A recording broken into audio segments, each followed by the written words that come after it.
crate training tools. Are you ready to get busy? Time for some construction.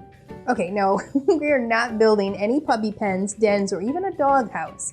But we are going to talk about crate training tools today. Now, before we begin, don't forget to hit that thumbs up to let me know you're watching, and the subscribe button so you catch the next lesson when it goes live. Michelle here with How to Train a Dream Dog.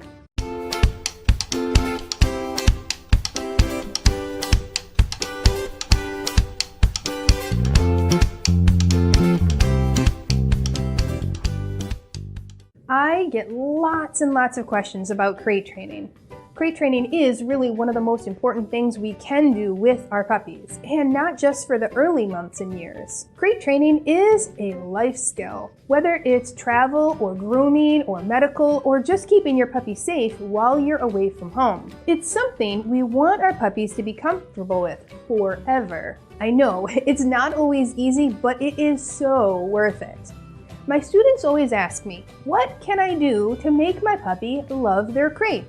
Well, there is no magic formula. It takes training, time, and tools. Today, I'm going to talk more about the tools that you can use to help your puppy settle and learn to love their crate.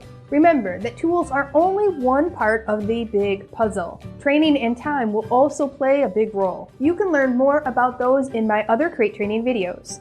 I have 6 of them. It's that important. This one is one of my favorites, so take a look. But not until you're finished with this one, of course. Oh, I almost forgot. If you're looking for a sample schedule or a potty training lesson, after all, potty training and crate training go hand in hand, grab the free new puppy starter kit from the description below this video. There's a bunch of tips and videos and resources in there for all new puppy owners, and a few potty training related lessons too. Okay, let's dig into my toolbox here. These are some tools I recommend you have on hand when you're working with your puppy and the crate. Number 1, the Snuggle Puppy. All right, the Snuggle Puppy. This is my number 1 recommendation.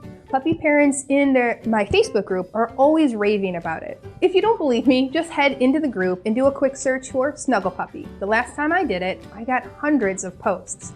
Now, you can grab a link to the group in the description below this video. Same thing with the Snuggle Puppy, in the description below the video. Why is the Snuggle Puppy so great? Let's dive in.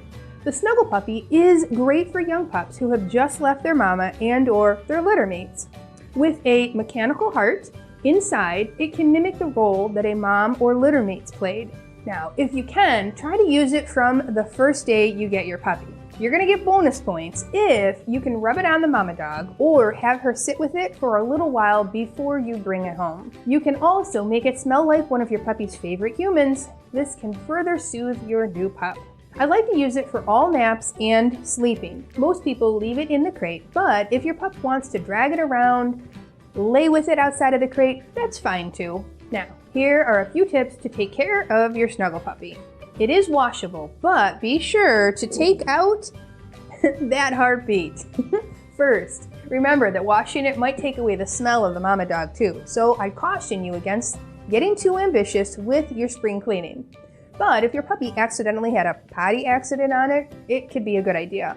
Just like with our real puppies, the trick will be to dry completely or they might start to smell.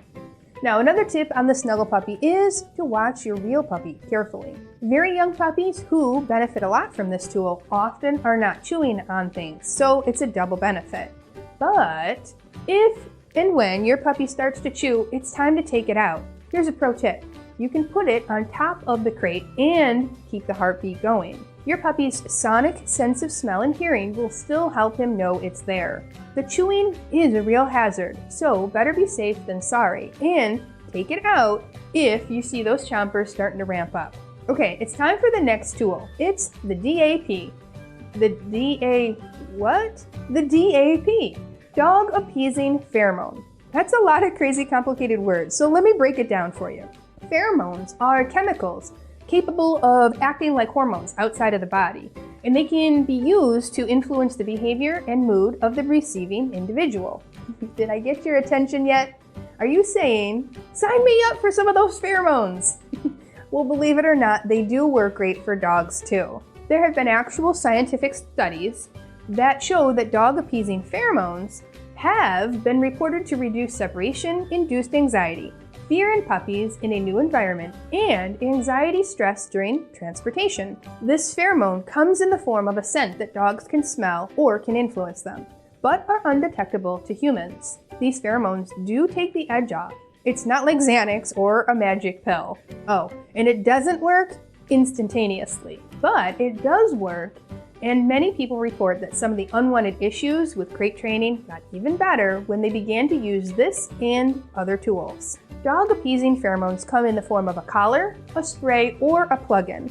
Collars are best for older dogs, and if you've done your homework, you know that we don't want your puppy to be in the crate with a collar or a harness on. The spray is great for the car or other types of transportation, and the plug-in works great in the same room as the crate. Now, one important tip on using this good tool: it doesn't work right away.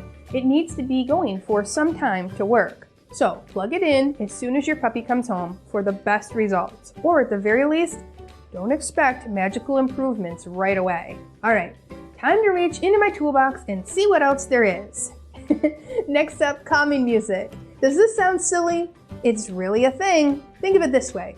When you walk into a spa for a massage, are they playing classic rock, loud commercials? Do the employees speak aggressively at a high volume? Nope, nope, and nobody nope.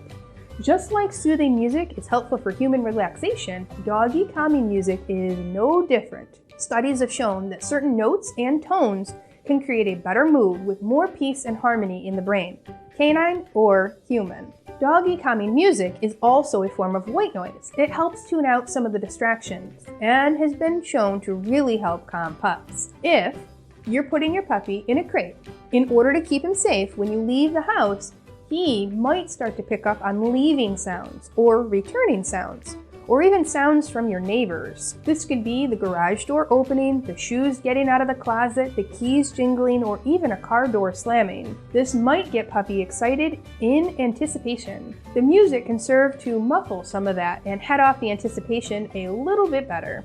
Doggy calming music isn't hard to find. Just type it into Spotify or YouTube and you'll come up with all kinds of options. The one I like best is in the description below. Try to get a track free of ads so the pup's calm music isn't interrupted suddenly by human voice that comes out of nowhere. You can even ask Alexa to play doggy calming music for you. Don't believe me? Alexa, play calming music for dogs. When using the calming music, don't be tempted to put the volume up too high.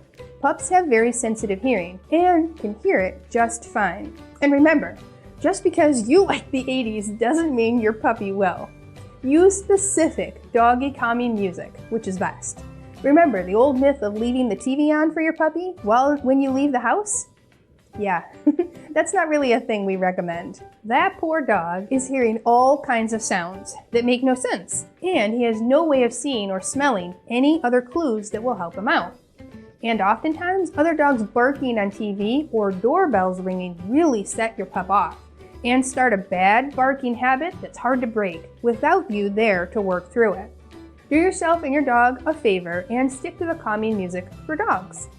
Finally, playing music can be part of a routine that pups associate with rest and relaxation. The more consistent you can be, the better they can respond. Alright, so now we've got a Snuggle Puppy for your puppy's sense of touch, the pheromones for your sense of smell, now some music for his sense of hearing. We're 3 for 3. All right, time to move on to my next tool, a crate cover. You've probably heard me say this before in other videos, but it's worth repeating. Covering the crate allows you to block out any exciting stimuli that might get in the way of your puppy relaxing. It creates a darker environment that is more natural for a puppy, who instinctively seeks out dark and cozy places to rest. Some people think that keeping the crate in front of the window so a dog can see out while he's in there is a nice way to reduce boredom. Let me tell you about the mailman theory.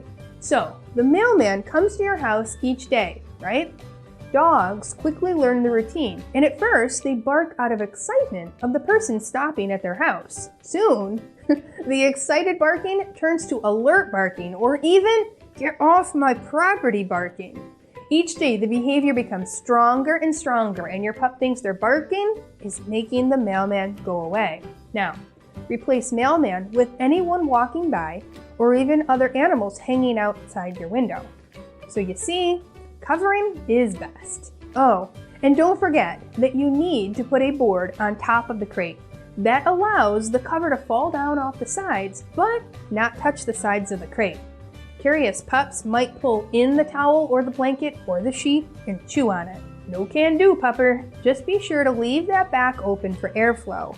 But we recommend putting the crate against the wall so there's nothing for pup to see on that backside. All right, time for more tools. This is one of my favorites, a frozen filled Kong. Kongs are one of the only things I suggest that you leave in the crate.